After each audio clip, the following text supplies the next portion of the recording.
ज्यादातर लोग यह समझते हैं कि मृत्यु जीवन का अंतिम सत्य है, मौत ही अंतिम है, इसके बाद कुछ नहीं। लेकिन शायद यह सच नहीं है। मृत्यु के बाद भी लोग इस दुनिया में जीवित रह सकते हैं।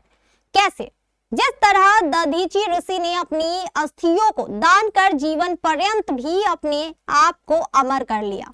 हजारों वर्षों के बाद आज भी लोग दधीचि ऋषि को याद कर उन्हें नमन करते हैं। यह भी परम सत्य है कि एक दिन सभी को यह दुनिया छोड़कर जाना है। यह भी उतना ही सत्य है कि दुनिया छोड़ने के बाद आपकी हर अंग को खाक में मिल जाना है।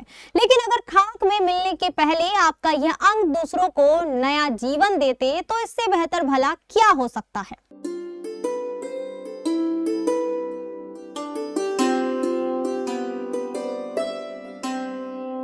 इस दिशा में दधीचि देवदान समिति पिछले कई वर्षों से लगातार लोगों को प्रोत्साहित कर रही है और लोगों को यह बताने की कोशिश कर रही है कि मरने के बाद भी आपके यह अंग कितने महत्वपूर्ण हैं और इनका सदुपयोग कैसे किया जा सकता है। यह समिति लोगों को यह बताने की कोशिश कर रही है कि आप मरने के बाद भी नेत्रदान कर दूसरों को जीवन दर्शन करा सकते हैं।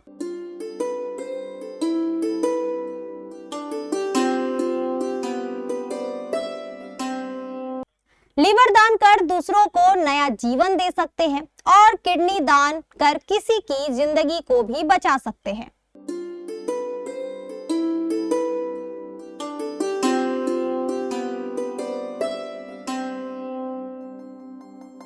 यानी नेत्रदान और अंग दान से बड़ा इस दुनिया में कोई दान नहीं।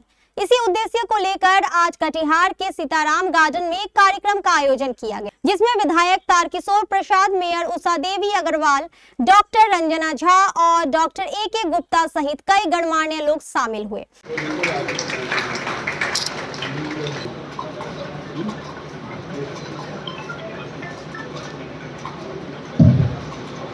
सभी लोगों ने संयुक्त रूप से दीप प्रज्वलित कर कार्यक्रम का विधिवत उद्घाटन किया।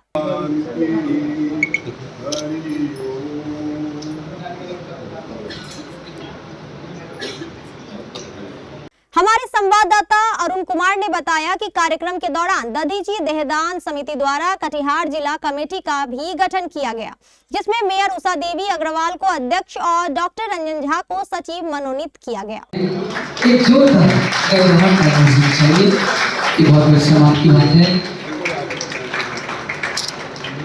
कार्यक्रम के दौरान सभी लोगों ने नेत्रदान, अंगदान और देहदान को लेकर अपने विचार प्रकट करते हुए कहा कि आपका एक संकल्प कई लोगों की जान बचा सकता है और उन्हें नया जीवन दे सकता है। दुनिया का सबसे बड़ा दान है, इसमें कहीं कोई शक नहीं है। ये अटूट सत्य कि हर आदमी एक न एक दिन मरेगा ही, लेकिन मरने के बाद उस शरीर का कोई यूज़ नहीं है, वो तो खाक में मिल जाएगा। लेकिन हमारे शरीर का कोई भी अंग अगर किसी ज़रूरतमंद को अगर उससे उसको फ़ायदा होता है, उसको उसकी नई ज़िंदगी मिलती है, तो मुझे नहीं लगता कि इससे बड़ा पुण्य का काम कुछ भी हो सकता है। ये खुशखबरी है कि हम लोगों ने यहाँ दधीचि देहदान समिति का विधिवत गठन किया है।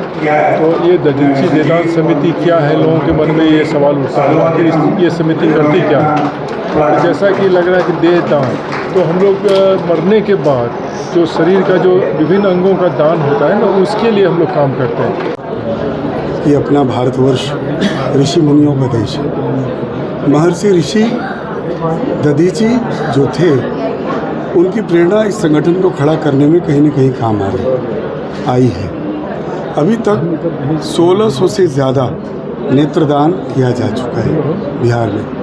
वैसे बच्चे जो बाय बर्थ ब्लाइंड थे, वो बच्चे आज अपने मम्मी पापा के साथ खेल रहे हैं। आपको जानकारी दें, एक स्वस्थ आँख से 6 से 8 लोगों को आँखें दी जा सकती हैं। दूसरी बात है, आज मेडिकल के जितने छात्र हैं जो डॉक्टर बन रहे हैं, उनको एक्चुअल में बॉडी मिलती नहीं है, तो आर्टिफिशियल बॉडी पर अपना एक्सपेरिमेंट करते हैं, अनुसंधान करते हैं। जब से अपनी समिति आई है, लगभग 11वां वर्ष जा रहा है। समिति के प्रयास से और आज़ादी के बाद बिहार में खासकर बिहार में 24 बॉडी यानी संपूर्ण देहदान दधीची देहदान समिति बिहार प्रदेश के प्रयास से अभी तक मेडिकल के छात्र छात्राओं को अनुसंधान करने के लिए दिया जा चुका है, जिसमें कि IGMS पटना, NMCH पटना, आपको DMCH दरभंगा मेडिकल कॉलेजों में जो छात्र छात्राएं मेडिकल की पढ़ाइयाँ कर रहे हैं, उनके अध्ययन और उनके अनुसंधान के लिए यह कार्य उनको बॉडी मिल रहा है। देहदान समिति कटिहार इकाई का विधिवत गठन हुआ है। हमारे मित्र श्री विमल जैन जी, जो हम सब अखिल भारतीय विद्यार्थी परिषद में साथ काम किए, उन्होंने इस संगठन को एक आंदोलन का स्वरूप दिया और वास्तव में देहदान या अंगदान से हम किसी को नया जीवन दे सकते हैं। और मुझे लगता है कि यह सबसे बड़ा ईश्वरीय कार्य है जो इस समिति के द्वारा किया जा रहा है। देश के अग्रणी संगठन है, समिति है, जो मानव को प्रेरित करती है कि मृत्यु उपरांत वो अपना अंग, अपना देह दान करे, ताकि जो ज़रूरतमंद है, जो नेत्र हैं, जिनको किडनी का ज़रूरत है, जिनको और भी अंग का प्रत्यारोपण का ज़रूरत है, उनको वो अंग मिल सके। और ये बता दूं कि जो ये मृत्यु उपरांत ही ये डोनेशन को स्वीकार करें।